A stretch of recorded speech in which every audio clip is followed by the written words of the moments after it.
우리의 여러 환난 가운데 피난처와 위로자가 되어주시는 하나님께 감사드립니다. 요동치는 우리의 삶이 주의 은혜로 평안하게 하여 주옵소서. 주께서 주시는 평안을 누리면서 주의 일에 힘쓰는 이 하루 되게 하여 주옵소서. 거룩하신 예수님 이름으로 기도드립니다. 아멘. 찬송가 412장입니다. 찬송가 412장입니다.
욥기 5장 1절부터 27절입니다. 욥기 5장 1절부터 27절입니다. 한 절씩 교도하겠습니다. 찾았으면 교도하도록 하겠습니다. 너는 부르짖어 보라, 내게 응답할 자가 있겠느냐? 거룩한 자 중에 내가 누구에게로 향하겠느냐?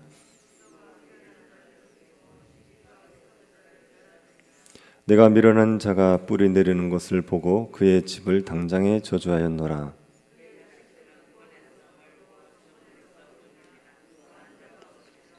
그가 추수한 것은 줄인 자가 먹되 덫에 걸린 것도 빼앗으며 올무가 그의 재산을 향하여 입을 벌리느니라.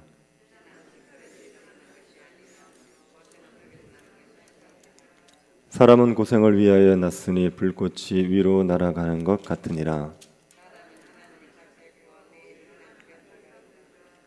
하나님은 헤아릴 수 없이 큰 일을 행하시며 기이한 일을 셀 수 없이 행하시나니 낮은 자를 높이 드시고 애곡하는 자를 일으키사 구원에 이르게 하시느니라.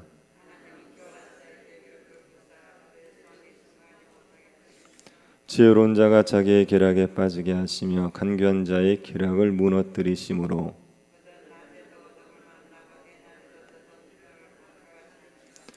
하나님은 가난한 자를 강한 자의 칼과 그 입에서 또한 그들의 손에서 구출하여 주시나니 볼지어다 하나님께 징계받는 자에게는 복이 있나니 그런즉 너는 전능자의 징계를 업신여기지 말지니라.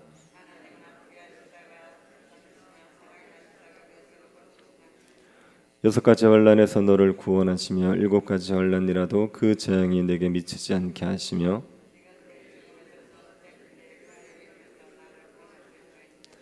내가 혀의 채찍을 피하여 숨을 수가 있고 멸망이 올 때에도 두려워하지 아니할 것이라. 들에 있는 돌이 너와 언약을 맺겠고 들짐승이 너와 화목하게 살 것이니라.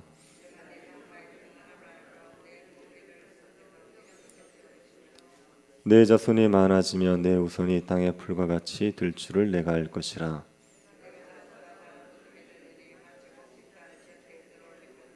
같이 보겠습니다.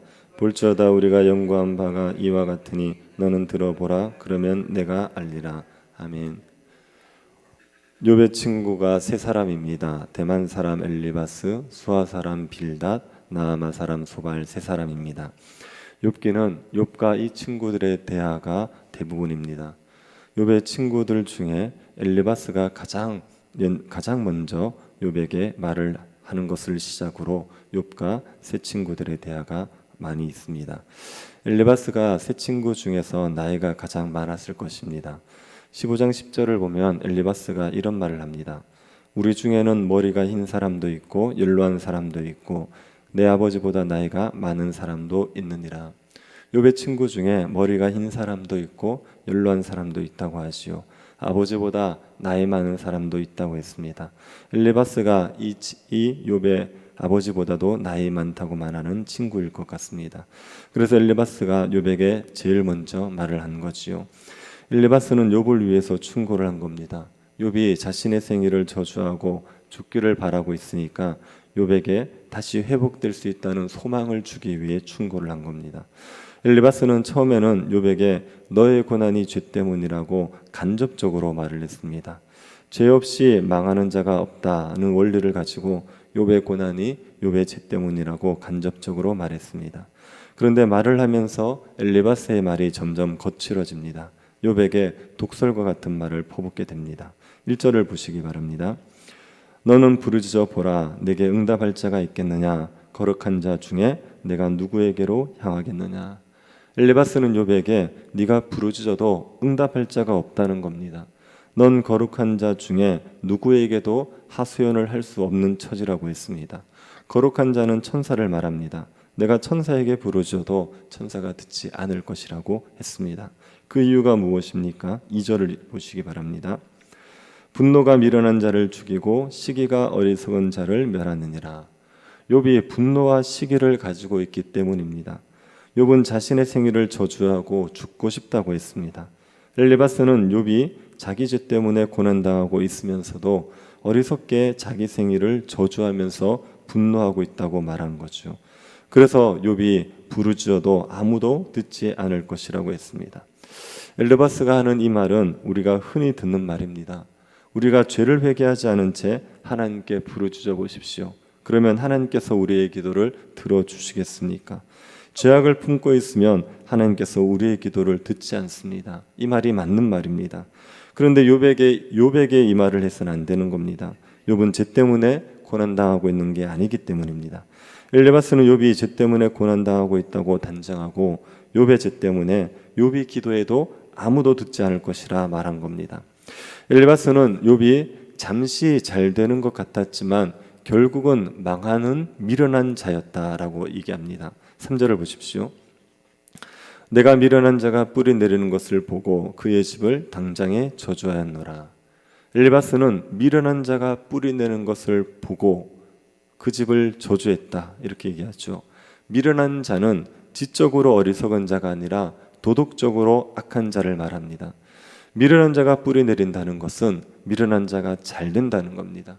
미련한 자가 잘 되면 안 되는데 미련한 자가 잘 되는 거죠. 그것을 보고 그의 집을 저주했습니다. 그러자 미련한 자에게 저주가 임하죠. 어떤 저주가 임했습니까? 4절 5절 보십시오. 그의 자식들은 구원에서 멀고 성문에서 억눌리나 구하는 자가 없으며 그가 추수한 것은 줄인 자가 먹되 덫에 걸린 것도 빼앗으며 올무가 그의 재산을 향하여 입을 벌리느라. 그의 자식들이 구원을 받지 못합니다. 성문의 재판장에게 형벌을 받지만 구해주는 자가 없습니다. 그가 추수한 것은 굶주린 자들이 먹게 됩니다. 덫에 걸린 것도 자신이 가지지 못하고 빼앗깁니다. 그의 재산도 모두 날아가 버립니다. 엘리바스는 미련한 자가 잠시 잘 되는 것 같지만 결국은 망하는 것을 보았다는 거죠. 이 미련한 자가 누구라는 겁니까? 이게 욥이라는 겁니다. 욥은 동방에서 제일 큰 자였습니다. 잘 나갔지요. 그런데 지금은 자식도 죽고 재산도 잃고 건강도 잃었습니다. 완전히 망했습니다. 욥이 한때 잘 나가다가 이렇게 망한 건 욥이 미련한 자이기 때문이라는 겁니다. 미련한 자여서 잠시 번성하는 것 같았지만 쫄딱 망해버렸다 이렇게 말한 겁니다. 엘리바스는 욥이 까닭없이 이런 고난을 당한 것이 아니라 죄 때문에 이런 고난을 당한 것이라고 말합니다. 6절을 보십시오. 재난은 티끌에서 일어나는 것이 아니며 고생은 흙에서 나는 것이 아니니라. 티끌에서 재난이 갑자기 튀어나오지 않는다. 흙에서 까닭없이 고생이 나올 수 없다. 재난이 있다면, 고생이 있다면 반드시 이유가 있다. 그것은 죄 때문이다 이렇게 얘기하는 겁니다. 이유 없이 재난과 고생이 임하지 않는다는 거죠. 죄 때문에 재난과 고생이 임한다고 얘기하는 겁니다. 죄가 있는 사람이 재난당하고 고생당하는 것은 당연한 일이라고도 합니다. 7절 보십시오. 사람은 고생을 위하여 났으니 불꽃이 위로 날아가는 것 같으니라. 사람은 고생을 위해서 났습니다. 그래서 사람이 고생하는 것 당연합니다. 불꽃이 위로 날아가는 것도 당연하지요. 이처럼 죄로 인하여 재난당하고 고생을 당하는 것도 당연하다고 하는 겁니다. 엘리바스는 욥이 죄를 지은 미련한 자이지만 잠시 번영을 했다가 그 죄 때문에 재난을 당하고 고생을 당하고 있다고 말했습니다. 그러니 욥에게 회개해라 말합니다. 8절 보십시오. 나라면 하나님을 찾겠고 내 일을 하나님께 의탁하리라. 나 같으면 하나님 찾겠다. 나 같으면 하나님께 내 일을 의탁하겠다. 그러니 너도 하나님을 찾아라. 하나님에게 내 일을 의탁하라. 그렇게 했습니다. 왜 하나님을 찾으라고 하냐면 하나님이 헤아릴 수 없이 큰 일을 행하시는 분이기 때문입니다. 9절을 보시기 바랍니다. 하나님은 헤아릴 수 없이 큰 일을 행하시며 기이한 일을 셀 수 없이 행하시나니. 하나님은 사람이 이해할 수 없는 큰 일을 행하실 수 있는 분이죠. 사람의 머리는 도저히 생각할 수 없었던 일들을 얼마든지 할 수 있는 분입니다. 하나님께서 어떤 일을 행할 수 있다고 엘리바스가 말합니까? 10절 11절 비를 땅에 내리시고 물을 밭에 보내시며 낮은 자를 높이 드시고 애곡하는 자를 일으키사 구원에 이르게 하시느니라. 비를 땅에 내리시고 물을 밭에 보내신다. 이것은 땅을 소생케 하는 일입니다. 황폐해진 땅을 소생케 하는 일을 하나님께서 하시지요. 그리고 하나님께서는 낮은 자를 높이 들어주십니다. 애곡하는 자를 구원하셔서 슬픔이 변하여 기쁨이 되게 하시는 거죠. 하나님은 고통 가운데 있는 사람들을 구원할 수 있다고 얘기하는 겁니다. 또 하나님은 악한 자를 심판하는 일도 하십니다. 12, 14절입니다. 하나님은 교활한 자의 계교를 꺾으사 그들의 손이 성공하지 못하게 하시며 지혜로운 자가 자기의 계략에 빠지게 하시며 간교한 자의 계략을 무너뜨리심으로 그들은 낮에도 어두움을 만나고 대낮에도 더듬기를 밤과 같이 하느니라. 하나님이 교활한 자, 스스로 지혜 있다는 자, 간교한 자를 무너뜨려 버리는 겁니다. 이들에게는 어두움이 임합니다. 멸망이 임하게 됩니다. 하나님은 악한 자들을 심판하십니다. 그리고 하나님은 약한 자를 강한 자에게서 보호하시는 분입니다. 15, 16절 한번 보십시오. 하나님은 가난한 자를 강한 자의 칼과 그 입에서 또한 그들의 손에서 구출하여 주시나니 그러므로 가난한 자가 희망이 있고 악행이 스스로 입을 다무느니라. 하나님은 가난한 자를 강한 자의 칼에서 구원해 줄 수 있다. 그래서 가난한 자들은 희망이 있고 악인들은 절망하게 된다고 했습니다. 엘리바스는 하나님께서 헤아릴 수 없는 큰일을 하시는데 고통 가운데 있는 자를 구원해 주고 악한 자를 심판하고 약한 자를 강한 자에게서 보호하시는 일을 한다는 거죠. 이렇게 두렵고 놀라운 일을 할 수 있는 하나님, 네가 그 하나님을 의지하라고 말하는 겁니다. 그러면 무엇을 해주시느냐? 하나님께서 회복을 해주신다는 겁니다. 17, 18절 볼지어다 하나님께 징계받는 자에게는 복이 있나니 그런즉 너는 전능자의 징계를 업신여기지 말지니라. 하나님은 아프게 하시다가 싸매시며 상하게 하시다가 그의 손으로 고치시나니. 하나님은 하나님의 징계를 업신여기지 말라고 합니다. 하나님께서 아프게 하다가도 싸매십니다. 상하게 하시다가도 고치십니다. 그러니 하나님의 징계를 업신여기지 말라는 거죠. 19절도 보십시오. 6가지 환난에서 너를 구원하시며 7가지 환난이라도 그 재앙이 내게 미치지 않게 하시며. 6가지 환난, 7가지 환난, 엄청난 환난이지요. 어떤 환난이라도 하나님은 건져 주시는 겁니다. 회개하기만 하면 하나님께서 여러 환난에서 건져 주신다고 얘기하는 거죠. 20절 보십시오. 기근의 때에 죽음에서 전쟁의 때에 칼의 위협에서 너를 구원하실 터인즉. 기근과 전쟁은 인간의 힘으로 피할 수 없는 재난입니다. 이런 재난에서도 하나님께서 구원해 주십니다. 죄에서 돌아키기만 하면 하나님께서 죄로 인하여서 내린 이 기근과 전쟁의 재앙에서도 벗어나게 해주신다는 겁니다. 21절입니다. 내가 혀의 채찍을 피하여 숨을 수가 있고 멸망이 올 때에도 두려워하지 아니할 것이라. 혀의 채찍은 사람이 하는 비방과 뒷담화를 말하는 겁니다. 혀의 채찍으로 사람들이 마음에 큰 상처를 입습니다. 고난 가운데 있는 사람들은 특히 사람들의 비방이나 뒷담화로 상처를 받습니다. 하나님께 죄를 회개하면 이런 혀의 채찍에서도 보호를 받습니다. 멸망이 온다고 해도 두려워하지 않을 수 있는 겁니다. 22절, 23절입니다. 너는 멸망과 기근을 비웃으며 들짐승을 두려워하지 말라. 들에 있는 돌이 너와 언약을 맺겠고 들짐승이 너와 화목하게 살 것이니라. 내가 회개하면 멸망과 기근을 두려워할 필요 없다고 말하는 겁니다. 24절 26절도 보십시오. 네가 내 장막의 평안함을 알고 내 우리를 살펴도 잃은 것이 없을 것이며 내 자손이 많아지며 내 후손이 땅의 풀과 같이 될 줄을 네가 알 것이라. 네가 장수하다가 무덤에 이르니 마치 곡식단을 제때에 들어올림 같으니라. 네가 죄를 회개하면 너의 장막이 평안할 것이다. 너의 가축우리에서는 잃어버리는 것이 없을 것이다. 내 자손은 많아질 것이다. 자손이 땅의 풀 같다 이렇게 얘기하는 것은 풀이 많은 것처럼 자손도 많아질 거라는 겁니다. 그리고 너는 장수하게 될 것이다. 지금은 재난과 고생뿐이지만 하나님께 죄를 회개하면 하나님께서 평안함과 번성함을 주실 것이라고 얘기했습니다. 우리가 연구한 바가 이와 같으니 너 이 말을 듣고 하나님 앞에 죄를 회개하라. 이게 엘리바스의 말입니다. 엘리바스의 말은 우리가 흔히 들을 수 있는 말입니다.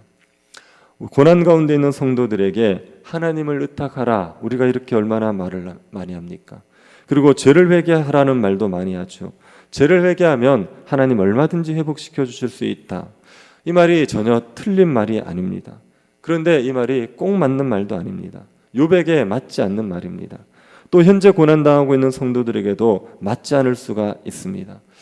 고난당하면 사람들에게 죄를 회개하라는 말을 많이 하고, 죄를 회개하면 회복시켜 줄 거니까 하나님 의탁해라 이렇게 말하지만, 그렇게 얘기하는 전제에는 그 성도가 죄 때문에 고난당하고 있다는 걸 전제하고 있는 겁니다. 그렇게 얘기하는 것이 꼭 맞지 않는 경우도 있고, 고난당하는 성도들에게 그 말이 큰 상처가 되어버리는 경우도 있습니다. 그래서 우리는 죄와 관계없이 고난이 있을 수 있다는 것을 꼭 기억하십시오. 그래서 인과응보의 원리를 모든 성도들을, 고난당하는 성도들에게 들이밀어서 죄를 회개하라고 압박하지 말아야 합니다. 죄와 관계없이 고난당하는 자들이 있다는 것을 기억하고, 고난당하고 있는 자들을 보면 아파해주고 같이 울어주는 것이 먼저이지, 죄를 지적하고 회개하는 것이 먼저가 아닙니다. 죄 없이 고난당하는 성도들에게 엘리바스처럼 이렇게 상처 주는 말을 하는 그런 성도는 되지 맙시다. 함께 울어주면서 위로해주고 먼저 마음의 아픔을 공감해 줄 수 있는 그런 성도들이 될 수 있기를 간절히 바랍니다. 하나님께서 욥기를 통하여서 고난에 대해서 우리의 이해를 넓혀주심을 감사드립니다. 고난당하는 성도를 보면서 정죄하고 회개하라 압박했던 우리들의 어리석음을 용서하여 주옵소서. 죄 없이 당하는 고난이 있음을 기억하고 까닭 없이 형제를 정죄하지 않게 하여 주옵소서. 고난 중에 있는 성도들에게 상처를 주는 어리석고 악한 자가 되지 않고 함께 울어줌으로 위로를 줄 수 있는 지혜로운 친구가 되게 하여 주옵소서. 걸어가신 예수님 이름으로 기도드립니다. 아멘. 하늘에 계신 우리 아버지여, 이름이 거룩히 여김을 받으시오며 나라의 임하옵시며 뜻이 하늘에서 이룬 것 같이 땅에서도 이루어지이다.